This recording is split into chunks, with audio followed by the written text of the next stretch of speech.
EA is now on Twitch. Join us Wednesday nights when Alistair reads a bedtime story, and Sunday mornings for a few hours of chill casual gaming, plus interviews, special guests, pickup streams, and more. Visit twitch.tv/EA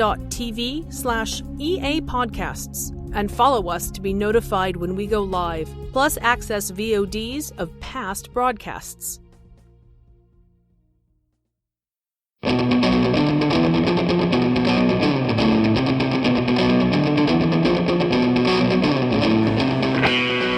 Escape Pod.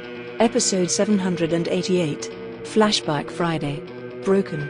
By Jackson Kimball.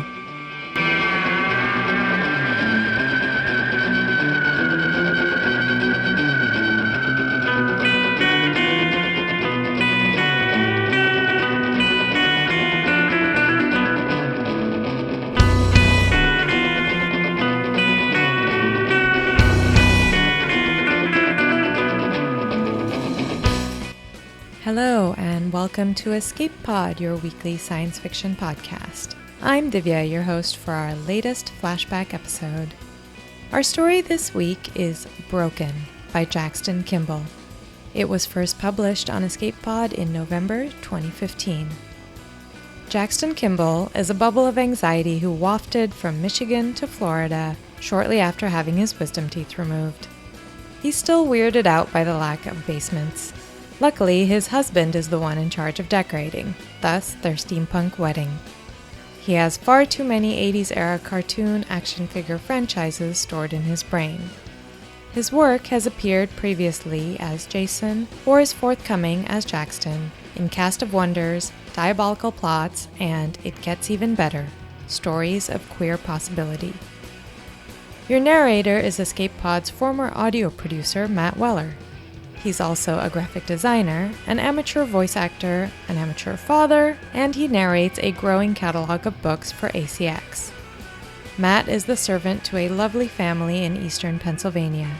After his wife and kids go to sleep at night, he sometimes rewatches old episodes of X-Files on Netflix, and other times retires to his basement booth, where he records noises that get played on the internet. Rumor has it he also makes delightful chocolate chip cookies. Now, get ready to flash back to life in the SKU, because it's story time.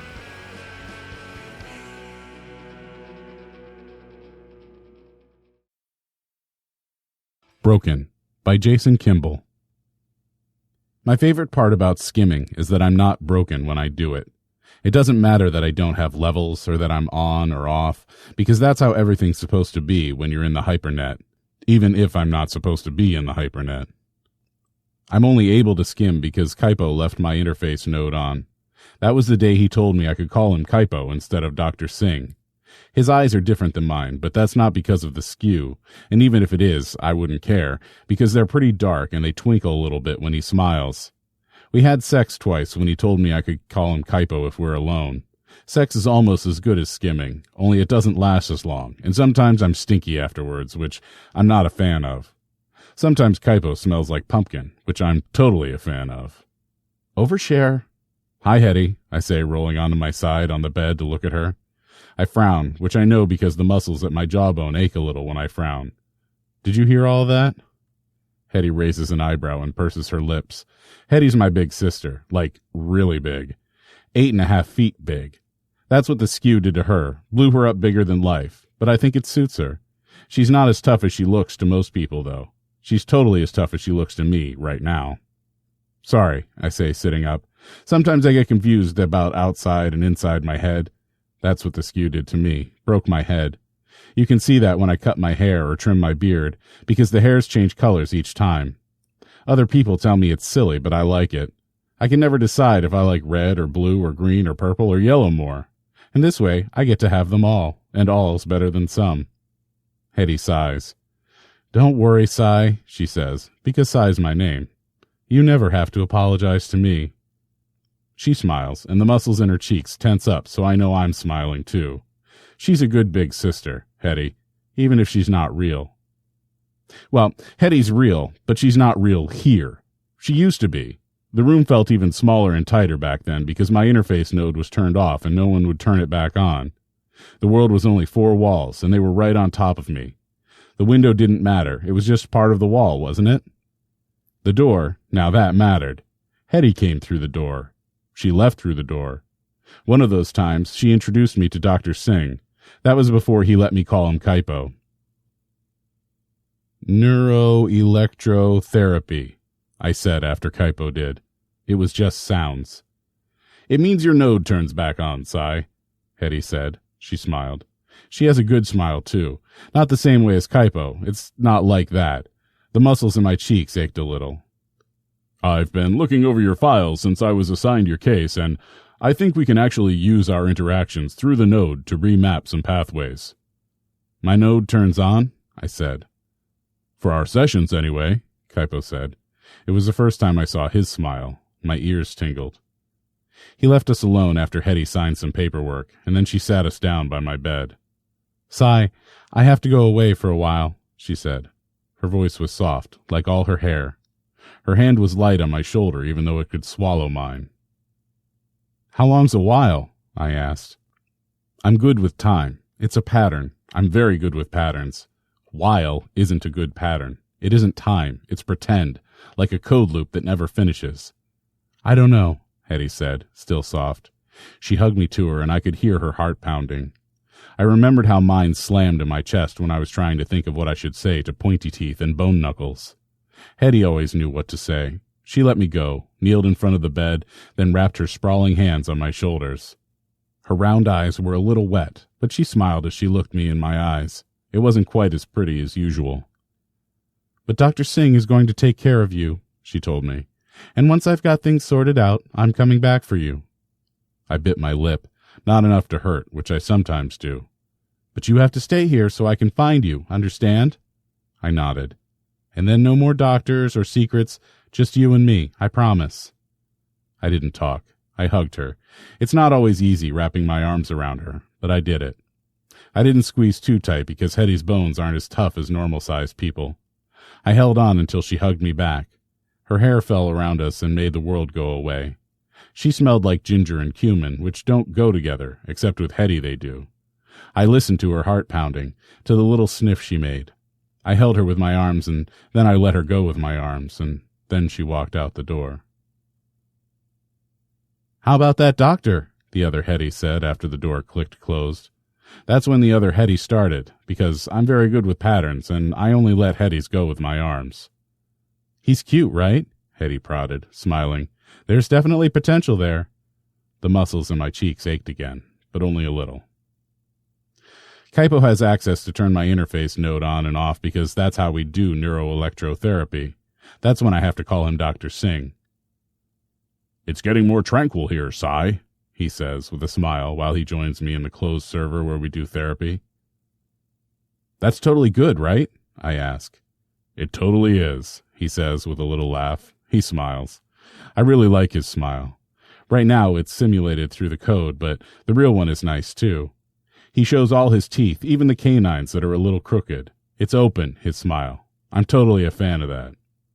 So I've been practicing, smoothing out the abstract shapes and the code mutations that make being in the server interesting. They worry Kaipo. If I'm ever going to build filters, real filters and coping whatchamahooies, I have to listen to him. Plus, my chest gets a little tight when he cocks his head and frowns that worried frown. I like the smile more. Kaipo takes us through exercises. I make the right shapes and say the right things. I'm very good with patterns, so this feels natural. When we're done and we're back outside the server box, but inside the room box, he taps notes into his tablet. You weren't too good at the coding bits? Hetty asks. I bite my lip. It hurts a little this time. I shake my head. Kaipo says being accelerated too much in one area puts me out of balance in the others. There's a middle. He's helping me find out how to present it. I can't talk out loud to Hetty, though, when Kaipo is around. That definitely gets a frown and isn't what I ought to present. So I keep my mouth closed, because if I don't say anything, I can't lie, which I'm bad at anyway. This is maddening, Hetty calls out, walking around behind Kaipo. She leans down to see what's on his screen. Just tap in already, she says, pointing to me and then pointing to the tablet. She knows she can't really see what I can't. I shake my head. Come on, she drawls, kneeling next to Kaipo. She leans her head on his shoulder. Just one little skim, and you can see I feel a pinch in the muscles on both the top and bottom of my mouth. That's how I know I'm pursing my lips. I try to wave Hetty off. Sigh? Kaipo looks up. It's not a frown or a smile, or even pursed lips exactly. The arch at his eyebrow means he noticed. He walks over. Are you all right? Hetty throws her hands in the air. If you just listen to me, you wouldn't have to. I stand up and smile at Kaipo and bite my lip just enough. He smiles. I like his smile. Okay, fine, you got this, Hetty says, and walks sideways until she's not here anymore. Kaipo taps the tablet to put the security feed on a loop. I let him think I didn't do that a minute and a half ago. I touch his fingers with mine. My cheeks feel warm. Other places, too. I don't just like Kaipo's smile, or his eyes, or how he sometimes smells like a pumpkin. I like that his skin is kind of pale, not exactly copper. I like that there's a little bit of hair around each of his nipples and a tiny dusting of it on his sternum, but not much anywhere else under his shirt. I like the feel of his waist when my legs are wrapped around it. I like the rough sides of the spine ridges the skew gave him. I like how soft his lips are on mine, and on my neck, and on my nipples, even though they have more hair than his. I like that I don't have to talk, but he knows what I need and want, and I know the same for him. I don't like how tight my chest feels when I think about what he'll need and want once I've run away. When they first brought me, I'm not supposed to talk about them. Hetty, real Hetty, came to visit every day. She held my hand and told me what she'd done that day, only not everything, because she knew if she told it all, I might open my mouth and it would all come out. That was how I got put in to begin with. We're special, Hetty and me. It's hard, like super duper hard, for people to have babies up here on the rim, because one of the ways the skew hurt just about everybody is that they can't make babies. One baby is a party. 2 babies is the kind of new that's scary. They didn't want scary, because scared makes people do even more scary. They raised us separate for a while, helped us figure out what we were good at. Hetty was good with people. I was good with not people, with patterns. They fitted me with an interface node, and it felt right. At first, I could just tap the local network, and I felt less cramped in my head, but it was still small. Pica Goal is supposed to be one of the better roids, but home was still just a floating rock in the rim. Everything was cramped and close and slow and stinky, which I'm not a fan of. But the planet below, they've got the HyperNet, which is big and bright and open and has more to know floating around inside it than I think anyone could ever know. Even any 100s could probably never know it. I'm totally a fan of that, which is why I started learning to skim. I'm good with not people, but Kaipo's been teaching me. Talent is different than perfect, especially when you're excited about something and don't really get that you have to be careful, and aren't very good at being careful even when you know to be. The woman who came first was big. Not as big as Hetty, but the skew gave all her teeth points, which made her scarier. Her partner was a man who rode in a chair. He had bone on the outside of his knuckles. I think maybe the skew knew they wanted to be in security, which is weird because everyone tells me diseases can't think. The room was cramped and close, all smudged metal and streaky glass. The chair hurt my back, but I think maybe it was supposed to. Hetty and I were 18. The hair at my scalp was orange from my most recent haircut, and there was still some purple on the tips, though, and all the green and pink from the 2 cuts before that.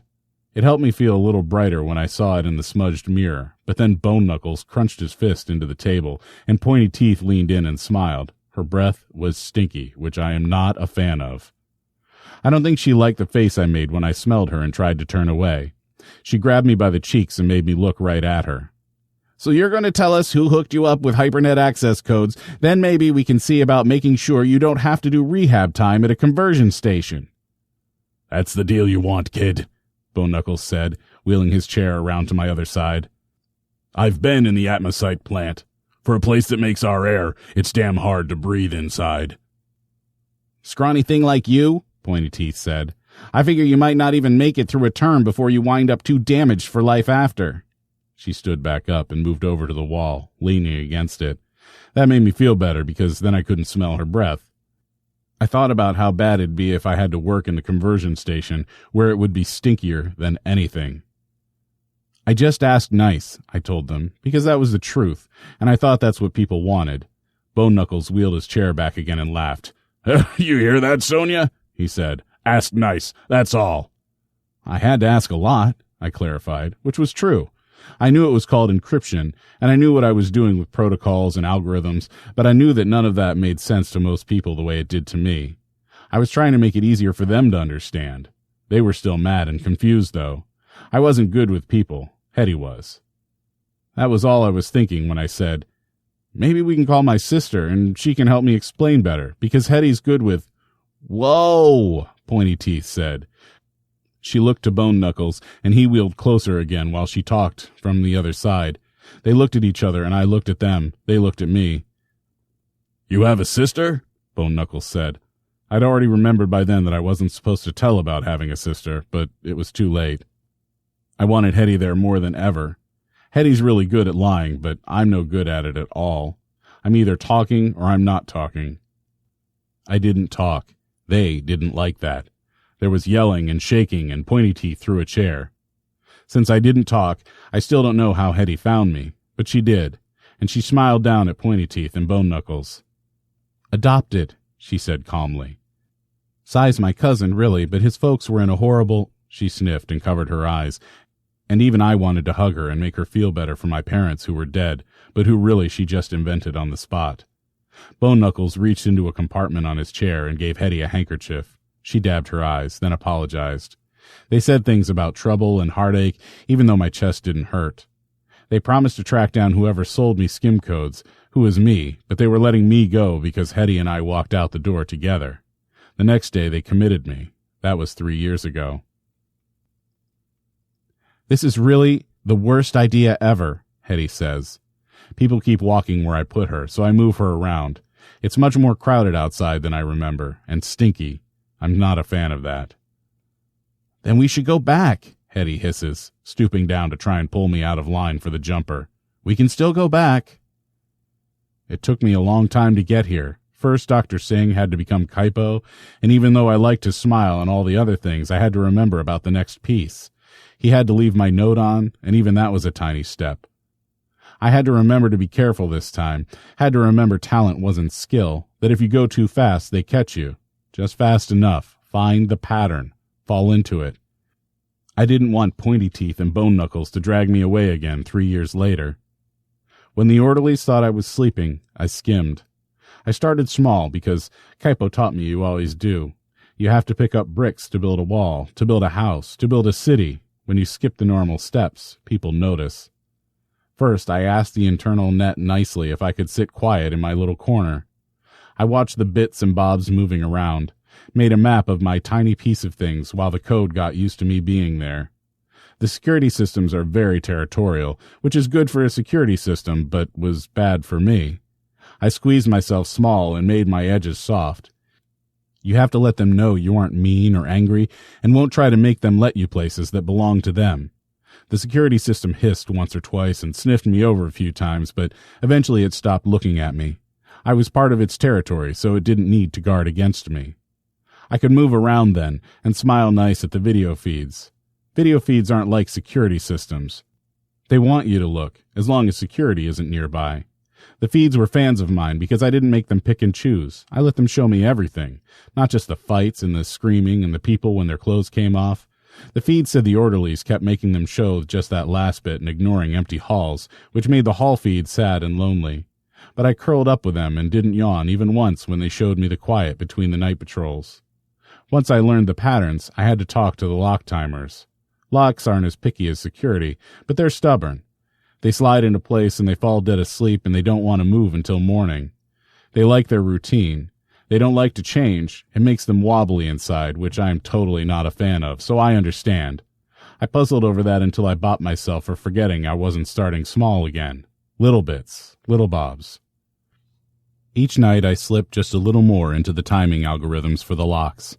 They batted at their noses a few times, snorted, but not loud enough that security bothered to look because it was busy slinking and hunting, and Locks and me didn't move fast enough to catch its attention.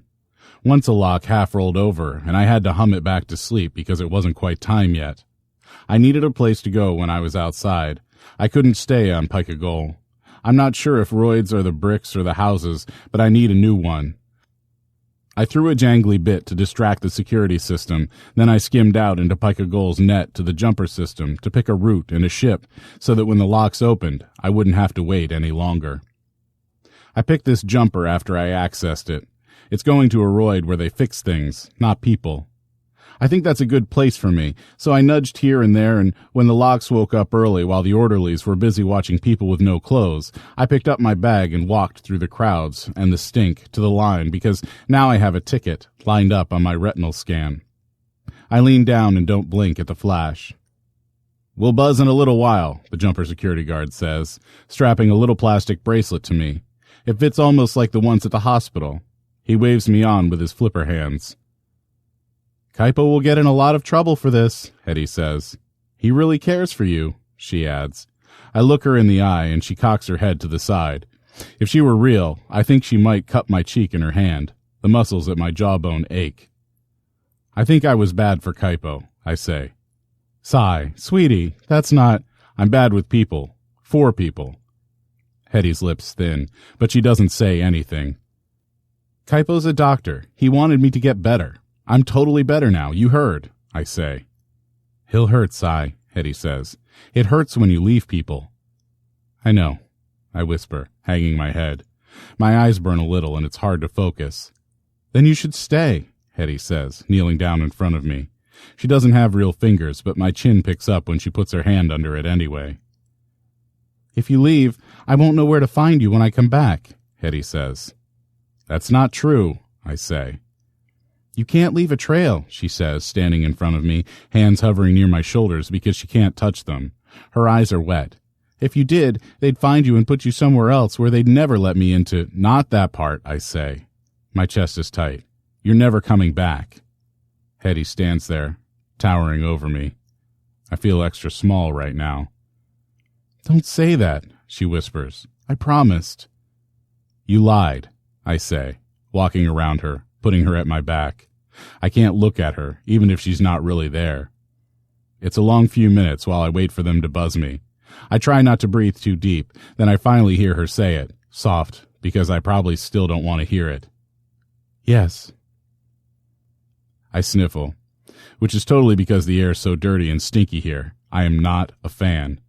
I look back at Hetty and her big, wet eyes. I wish she really told me. Real Hetty. I wish she trusted me, but she didn't, and now she's gone. One blink later, and the other Hetty's gone too, because I can't see her anymore. I can't stay for Hetty. I can't stay for Kaipo, but I can do this much for them. I can let go. Of the promise we both knew wasn't one, of the last piece of reshaped code that shouldn't be there. Flatten it all out. No more bad patterns. Just me. The bracelet on my wrist buzzes. It's been a little while, I guess. Now, it's time.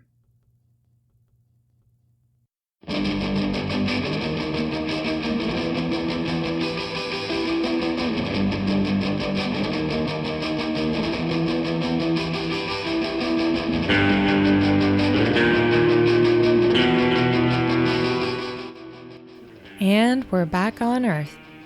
This is my first time doing a full-length flashback episode, and I chose this particular story because it's the first one that I passed up from the so-called slush pile. I was an associate editor at the time, back in 2015, and I've had the privilege to pass along or publish many more stories since. This one seems like a fitting choice right now, when Murrah and I have been nominated for a Best Editor Short Form Hugo Award. It's been quite a journey these past 6 years. The story resonates with me now as much as it did then.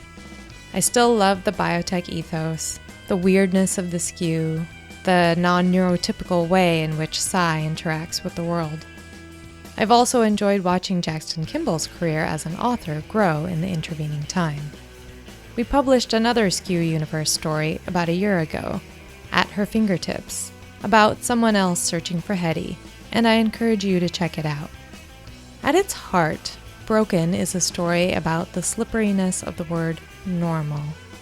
It's a word I've been hearing a lot lately as parts of the world begin to emerge from the pandemic lockdown. We can finally get back to normal life, people say, but what does that mean?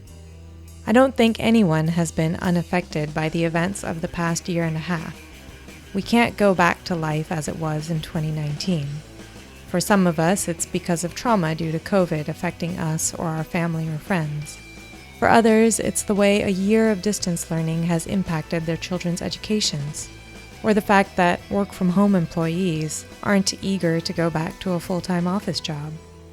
I suspect it will be a decade at least before the ripple effects of the pandemic become less obvious, and by then, life will have changed so much that normal won't mean what it does today. Everyone in the SKU is broken somehow, which means that everyone is normal, even though they feel like they aren't. I can relate pretty heavily to that. For most of my life, I've never felt like I fit in with the mainstream. But the older I get, the more I realize that a lot of people feel that way about themselves. It begs the question, is there any such thing as normal when it comes to human behavior? Maybe that idea is as much of an illusion here on Earth as it is in this story. Escape Pod is a production of Escape Artists Inc. and is brought to you with a Creative Commons Attribution, Non-Commercial, No Derivatives license. Don't change it, don't sell it. Please do go forth and share it. If you'd like to support Escape Pod, please rate or review us on Spotify, Apple Podcasts, or your favorite app. We are 100% audience supported, and we count on your donations to keep the lights on and the servers humming. You can donate via patreon.com by searching for Escape Artists, or via PayPal through our website, escapepod.org. Patreon subscribers have access to exclusive merchandise and can be automatically added to our Discord, where you can chat with other fans as well as our staff members. Our opening and closing music is by Daikaiju at daikaiju.org. And our closing quotation this week is from Maya Angelou, who said, quote, "If you are always trying to be normal, you will never know how amazing you can be."